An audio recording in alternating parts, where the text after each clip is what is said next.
William Tell, c'est vrai qu'on a entendu parler de budget du ministère de la Justice en hausse, de recrutement de magistrats, de greffiers.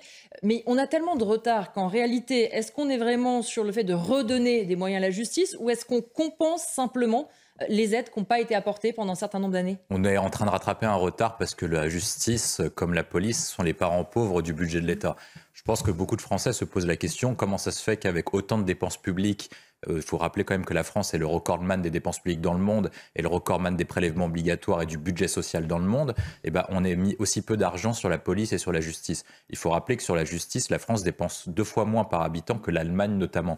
Mais effectivement, il y a une question de moyens et les moyens permettront de recruter plus de greffiers, plus d'assistants judiciaires afin d'accélérer les procédures pour que la justice aille plus vite et traite toutes les affaires beaucoup plus rapidement parce que c'est un principe de droit, c'est un principe démocratique. Après, il y a un autre levier sur lequel on peut agir assez efficacement, c'est la question de la doctrine en matière judiciaire. C'est qu'actuellement, la doctrine judiciaire est plutôt faible dans la mesure où en fait, on cherche plutôt à réparer et à réinsérer plutôt qu'à punir. Gérald Darmanin a été plutôt présent cet été, mais sa politique ne marcherait uniquement, et c'est ce que disent les policiers, si par cas les délinquants attrapés, les criminels attrapés vont effectivement en prison. On a 90 000 peines qui sont non exécutées en France. Les juges n'exécutent pas. Souvent, les peines sont souvent aménagées. C'est-à-dire que quand vous risquez 3 ans de prison, vous êtes souvent condamné à 1 an de prison et puis réellement, vous en faites 6, voire pas du tout, en fait. Et je pense que c'est là l'essentiel. C'est comment on fait pour assurer l'effectivité des peines. Et il faut que les juges, plus qu'une question de moyens, comme sur l'éducation nationale, comme sur la police et sur les différents moyens régaliens, agissent davantage sur une question de doctrine. Et tant qu'on ne réformera pas la question de la doctrine, on n'arrivera pas à agir concrètement. Parce qu'on aura le même sujet sur la question de l'éducation nationale avec Pap Ndiaye. C'est-à-dire qu'on peut augmenter les moyens de manière illimitée. Tant qu'on n'a pas une doctrine qui est claire, on n'arrivera pas efficacement. Et je pense malheureusement que les Français accepteront de mettre plus de moyens dans la justice avec les images que nous avons vécues et l'épisode de Fresnes. Et les Français diront que ça en sera encore de l'argent dilapidé en karting et en piscine. William Tell, justement, on le sait, les médecins, mais ça a été vu aussi avec des pompiers, par exemple, à Limoges, qui ont été caillassés. Comment on peut mieux protéger ces professions? On le rappelle, un médecin de SOS Médecins, il se déplace seul, il va au domicile de quelqu'un. S'il tombe dans un guet-apens, il est totalement livré à lui-même. Je vais reprendre les mots de Jean Messia sur l'ensauvagement de la société. Ce que montre, il y a un rapport de la CIA qui sort à peu près tous les 5 à 10 ans pour le président américain. Et ce qui montre, c'est que la société occidentale se radicalise et se polarise. Avant, quand les personnes avaient un différend, ils arrivaient à se mettre d'accord. Et c'était à peu près tout le but, et c'était l'objectif de la social-démocratie, de mettre les gens d'accord et de mettre les gens autour d'une table pour aboutir à un contrat social de la mesure où on sortait de l'état de nature pour aboutir à un état apaisé, garanti par l'état de droit et par la justice. Aujourd'hui, vous ne pouvez pas faire confiance à la justice dans la mesure où ça met beaucoup trop de temps à régler un différend de manière pacifique.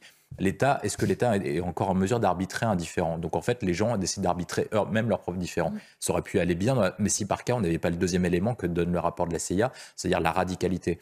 Avant, quand les gens avaient un différend, ils pouvaient s'engueuler verbalement, comme c'était le cas malheureusement pour ce cas d'espèce. Aujourd'hui, les actes sont beaucoup plus importants. C'est-à-dire qu'en fait, on passe toute à l'arme blanche, aux mains, voire beaucoup plus loin avec des armes à feu, en l'occurrence ici une arme à fusil à billes, mais ça reste une arme et ça reste des menaces de mort. Je pense que le sujet essentiel, c'est d'adapter le droit à la société, à l'évolution de la société. On n'est plus dans la même situation que dans les années 40, dans les années 50 ou dans les années 60, où une société est apaisée et marquée par le choc de la Seconde Guerre mondiale, et donc de nature à vouloir apaiser les relations. Si vous ne changez pas le droit dans la mesure qui s'adapte à la société, vous n'êtes pas en mesure de le faire. Et je pense qu'essentiellement, pour toutes les professions qui exercent une mission de service public, il faut les protéger en criminalisant. C'est ce que demandent les policiers, notamment pour leur cas spécifique. Ça veut dire qu'une personne qui agresserait un policier prendrait 30 ans d'emprisonnement. William Tell, est-ce que c'est un changement de doctrine? Parce que jusque-là, on l'a vu, les consommateurs de crack ont été déplacés, ça n'a jamais réglé le problème, et d'autant plus qu'ils ont été déplacés alors qu'en fait, autour du quartier de Stalingrad à Paris, malheureusement, le trafic continue et les riverains ne sont pas plus tranquilles qu'avant. Je pense que l'essentiel pour Gérald Darmanin, c'est de fixer des priorités. Et malheureusement, il change de priorité toutes les 3 semaines ou tous les mois en fonction de l'actualité médiatique. Je crois que maintenant, sa nouvelle priorité, c'est, comme vous l'avez rappelé, c'est d'éradiquer le trafic de crack. La semaine dernière, c'était éradiquer les rodéos. Il y a 3 semaines, c'était lutter contre les refus d'obtempérer. Je crois qu'il y a 6 mois, c'était lutter contre les violences familiales. Et si vous mettez à la place d'un policier, est-ce que le policier a le temps de se spécialiser dans ce domaine-là et d'être efficace, d'avoir fait assez de recherches pour être vraiment pertinent sur ce domaine précis? Je pense que Darmanin, il a confondu, il a créé une sorte de nouveau principe de Descartes. Descartes disait je suis, j'existe, et Darmanin pense qu'en fait, en communiquant, il agit. Et je pense que c'est ça la difficulté principale de Gérald Darmanin, alors qu'il est à la croisée des chemins. Sa cote de popularité est en train de s'effondrer. Sa crédibilité est en train de s'effondrer, notamment depuis le fiasco au Stade de France. Et petit à petit, à chaque fois qu'on voit que Gérald Darmanin tente une action politique, on voit que ça n'est pas suivi d'effet. Il essaye de copier Nicolas Sarkozy, mais quand vous regardiez Nicolas Sarkozy, son action entre 2002 et 2007, donc comme quand il était ministre de l'Intérieur et pas président de la République, souvent, en fait, quand il a annoncé quelque chose, il y avait des résultats. Et quand on prenait les chiffres de l'insécurité, ils ont globalement baissé sur cette période, ce qui avait permis notamment d'être candidat de la droite et de ensuite remporter l'élection présidentielle. Auquel va faire face Gérald Darmanin, c'est notamment sur la question de l'action. Est-ce qu'en fait, sur chacune des actions qu'il a annoncées comme une priorité nationale, eh ben, on aura une modification substantielle du réel? Il a annoncé notamment de vouloir expulser plus de personnes délinquants. Et en fait, quand on verra tous les chiffres, on voit que les obligations de quitter le territoire sont en baisse, sont en chute libre depuis 3-4 ans et depuis l'apparition de la crise sanitaire. Et sur toutes ces actions-là, je pense qu'ils se trompent. L'essentiel, quand vous êtes ministre de l'Intérieur, c'est de fixer 2 ou 3 priorités, pas plus.